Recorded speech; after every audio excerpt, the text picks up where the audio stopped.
Your brand may be staying on top of current trends, but are you agile enough to stay relevant, resilient, and successful as customers, competition, and the world continues to change at a breakneck pace? I'm thrilled to share the newly revised version of my first book, The Agile Brand. I'm calling it The Agile Brand Revisited.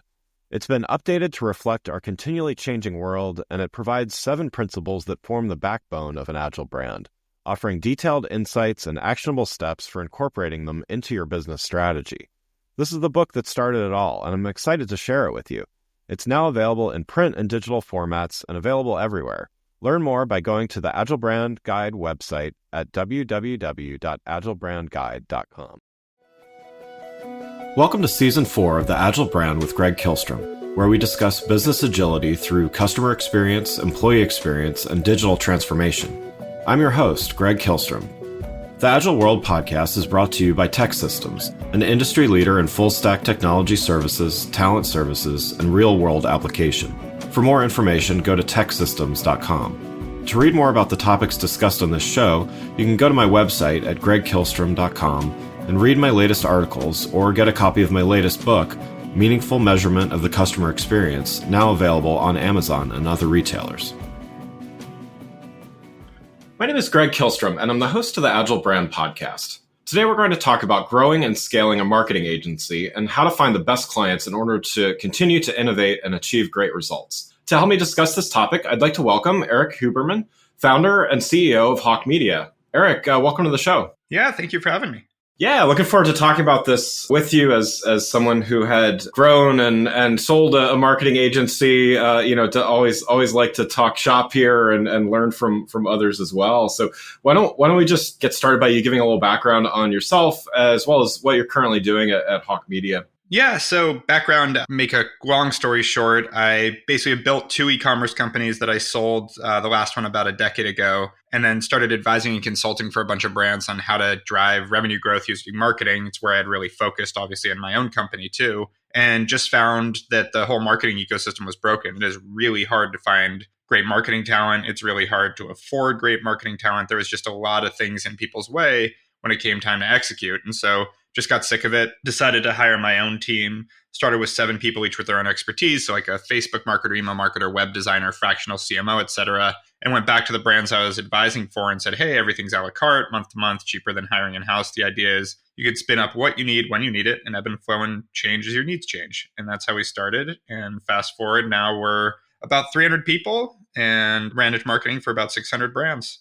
Wow, that's great. So yeah, to dive in here. So as you just said, the agency grew from really, an idea of how to do things better to now nearly 300 employees. What was your initial goal when you kind of first set out? And you touched on this, but when did you know you had achieved it and had to kind of reset goals? Yeah, so it's funny. That's a good question. When I first started, there was no goal. It's just like, hey, I need to fix this immediate problem.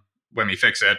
Yeah. And then after a few months of me going, oh, wow, this is actually like a bigger need than I thought. This wasn't like initially it was like, oh, my clients, I can't find a decent agency for them. So I'm just going to go do this myself. And then it was like, oh, it's not just my clients. It's everyone can't find a decent agency. So I'm going to start building this. And that's when I set the goal of, I used early on revenue numbers to actually like basically it was like a scoreboard for me. So I said, we're going to do 1 million, 2.5, 5, 10 in the first 4 years. And that's the goals. That's how I want to build this. Yeah. And that's how we started.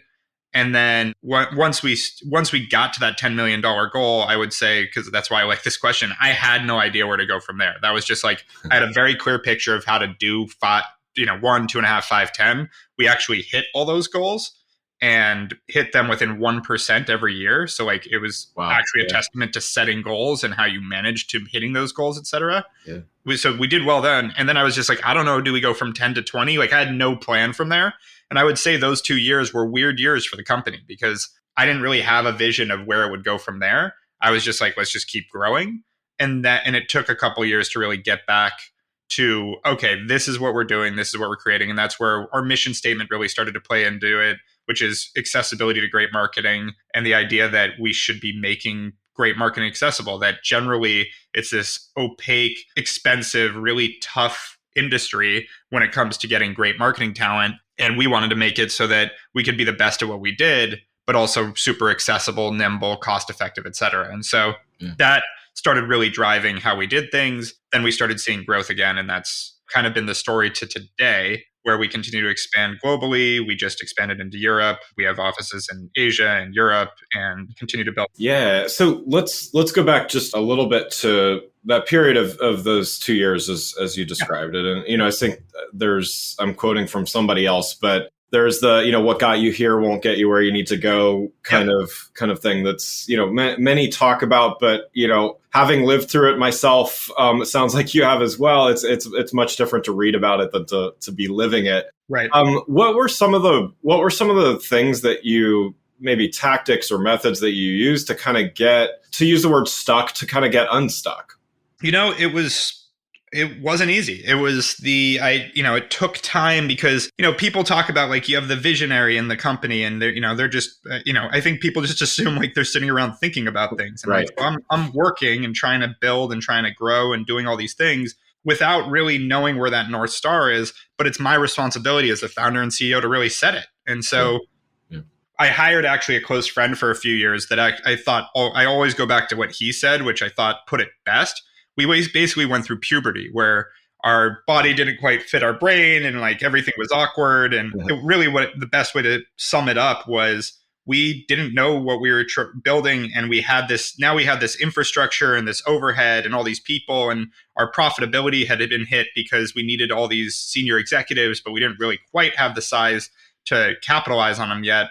And so it was just a weird time for the company. But from what I understand, looking now at lots of other similar companies, it's kind of par for the course in this type of business. Yeah. Yeah. I mean, definitely. I mean, like I said, I lived through that as well at a few different stages of growth. And, it's, if you haven't been through it before, how, I didn't have an MBA. I didn't have a finance background or an operation. I was a designer that thought I was going to get to do what I love doing all day when I started a company. And sure enough, I had to learn everything else in the world too. And all that. So even with partners and employees and all that stuff, as you well know. Fast forward to today, then how do you continue your growth, and not only financial growth, but just innovation and, making sure that you're doing the right thing for your clients and also, outperforming your competitors? Yeah, it's constantly looking down the field, so to speak. Like, I think that's the best way to put it. And it's, that's not a perfect answer of like, oh, it's this simple little playbook, but it's like, where do we think the industry is going? Where do we think the economy is going? That's part of it too. And like, what do we think are going to be the things that actually play a part? And I'd say marketing changes very fast and slow at the same time. It's hard to explain, but it's like, there's always a new marketing channel, which I think is the fallacy of marketing, is that you have to jump on all these channels and do all these things all the time. That's the part that I don't agree with. But then you have something happen like the iOS changes for Facebook, and all of a sudden platforms that were the go-to platforms of the past decade don't apply anymore in the same way. And so you have to completely change what has been working for a decade. And there isn't a playbook right now, is frankly the truth. Is you're dealing in the weird thing about marketing right now is there's no set playbook that everybody's running like there has been for a decade. Yeah. And you've got an economic situation where everybody's scared of testing anything. So you don't want to test, but what was working isn't working. So it's this weird period, honestly. Yeah, and to go into the economic piece, I mean, certainly things are a bit tenuous at the moment, but even just going last few years with the pandemic and things like that, what kind of changes did the pandemic itself bring to not only your internal operations, but also the way that you work with clients? Yeah, so internal operations, we went fully remote. So we were 90% in an office in LA. We had offices in Baltimore, Boston, and New York. And we went from that to just completely remote. Yeah. And so, but I would say we were built for it because we were already working remote for our clients. So we already used Zoom and Slack and all these platforms. So it wasn't a huge shift in the tools that we used, et cetera. But I will say over time, we've seen the effects of remote work. It is a lot harder to build that camaraderie, that culture. And we've also seen, like, Gallup just came out with a poll that last year was the most stressful, depressed year in our nation's recorded history since they've been recording levels of stress in our nation. Like, so it's hard to create that emotional support for our team. The technical support, the training, all that, that's a lot easier. Working remote has a ton of benefits, but it has a ton of costs. And so that really changed the way the company works, the way the company's building. I mean, we did a annual vacation for all our team now, but now our team is everywhere, so it doesn't really work the same. And it just changed that part. As far as our clients, frankly, it changed very little. Which is great, because what was nice is we were able to keep consistent with our service while figuring out. And listen, there's a ton of cost savings. There's our average employee, I think, makes 30% more a year than they did pre-COVID. Like, we've been able to do a lot for our people too. But it creates challenges as well. Yeah, definitely. Do you see your company going back into the office, or do you think is no? It's one of those things. Like, we're in 40 something states now. We're in 6 countries or something. Like, there's no rolling it back. And so that not that I don't think I would, even if I could, honestly. But we can't. But at the same time, as I just said, like, I don't think that.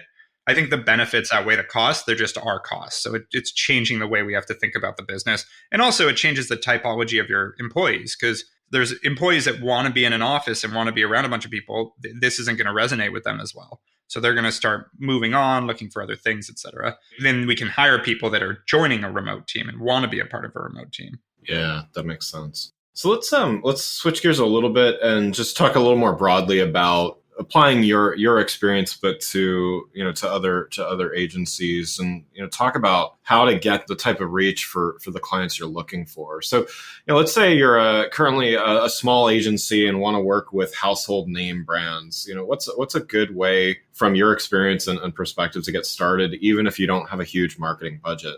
I mean, the key to starting a successful agency, from my experience, you can start an okay agency as a good salesperson, but to be a good agency is to actually be good at marketing. And so I think that's the problem with a lot of the agencies we see out there these days, is like, they watch too many Gary Vaynerchuk videos and they're like, oh, I'm just going to be like him.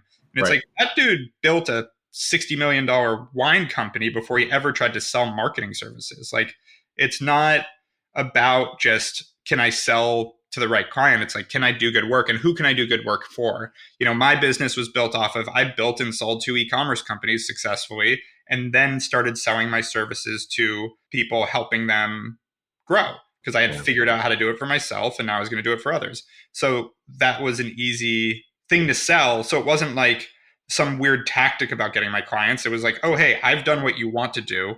Do you want me to do it for you? And so, getting business in the beginning wasn't hard. And then we'd take those strategies. I'd get, a client that maybe was a little bit of a stretch for what my experience was, but I could pull from my experience for them. And I was transparent about it. I was like, have you worked with a company like ours? No, but this is what I have done, and I'm happy to see if it applies. And then it would work. And so now I've opened up a new industry. It's a lot of how this worked along the way. Yeah. And I like that answer. And I think it may be disappointing to some, because wouldn't it be nice? Right.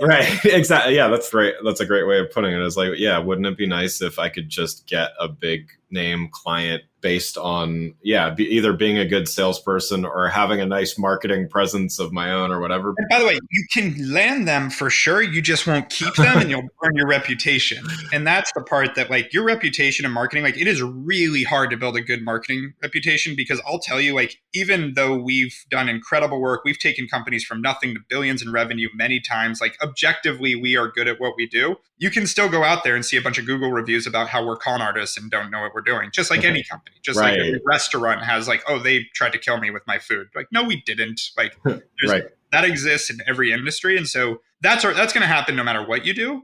But if you give them a reason, meaning like you're not doing good work, it's going to happen a lot more, and you're going to have a very, very hard time being successful. Yeah. Well, and to kind of follow on that, I mean, is getting those name client. I mean, I'm certainly one. I'm proud of some of the brands I've worked with. I've worked with some, several household names, but should that be, again, kind of thinking from that smaller growing agency, should that be the goal, or is building your marketing chops, or what should the goal be at that early growth stage? I think everybody's different. And I think that's the part of the problem with just the industry, to be honest, is everybody's trying to do the same thing that worked for someone else. That's not our industry, actually. That's every industry. Everybody tries to copy someone else's playbook. And it's like, if you're copying another playbook, like, you're not going to win. Yeah. So like, my playbook was, a la carte, month to month, really flexible marketing services, which, by the way, most agency people would tell me, and I understand why. You're nuts. That'll never work. And it's a really big pain in the ass to build an agency with that as part of the tentpole. Yeah. But I knew that there was a niche for it that I wanted to build because I was a part of it.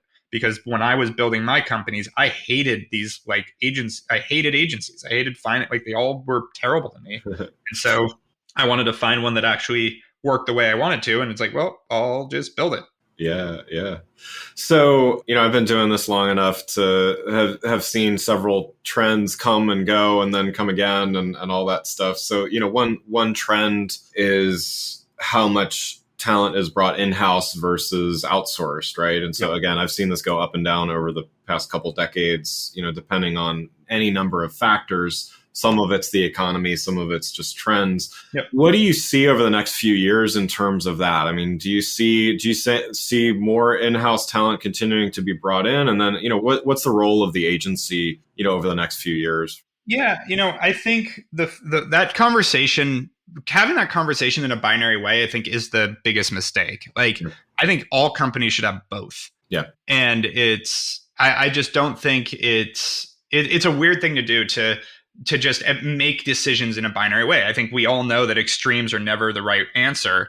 And so when it comes to in-house versus agency, I think you need to look at your business and depending on the stage, depending on what talent you've actually been able to attract, because this is a big part of it, is when companies say we're going to do, our media buying in-house. I'm like, you can't compete with me by finding some media buyer off the street. I literally have built a 9-year-old business on managing, training, hiring, recruiting, and giving all the tools to media buyers to do this way better than you can do it in-house as a small or medium business.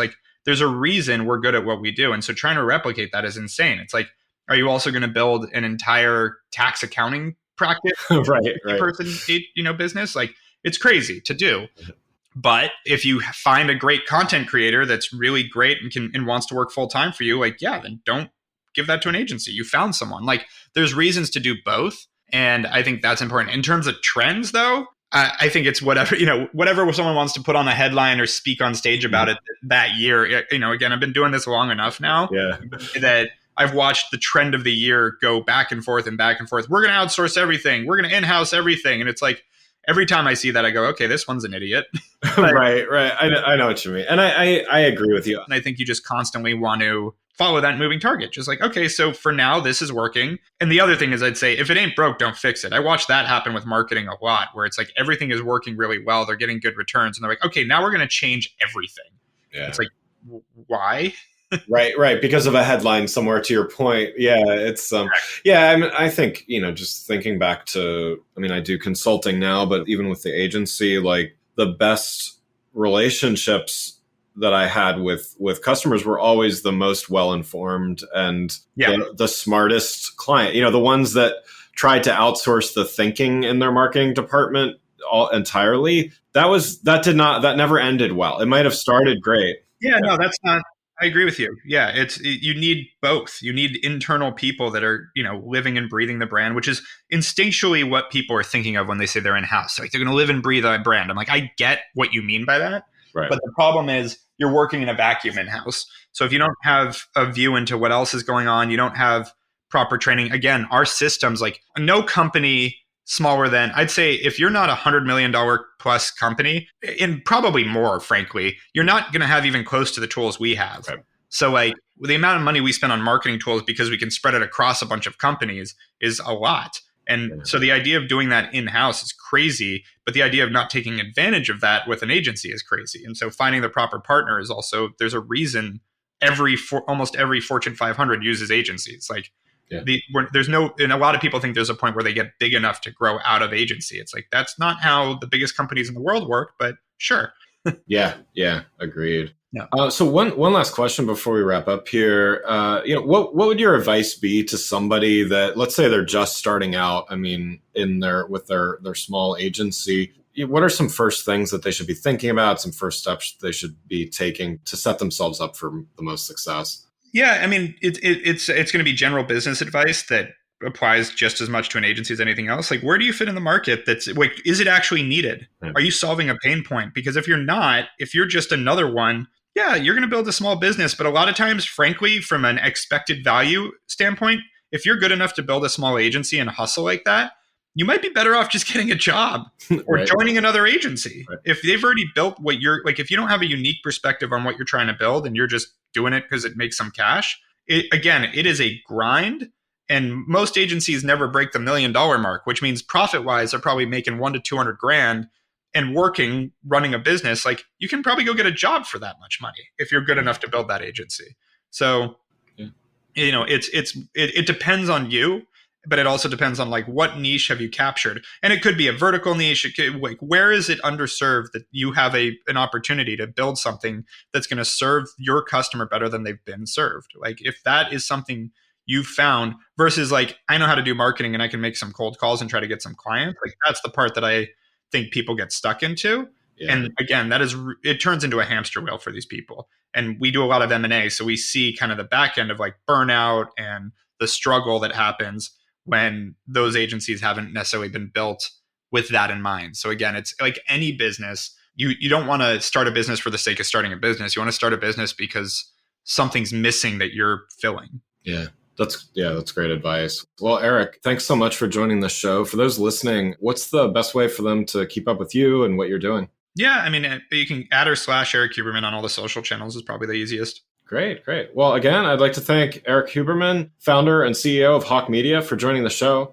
Thanks for listening to The Agile Brand with Greg Kihlstrom. Talk with you next week.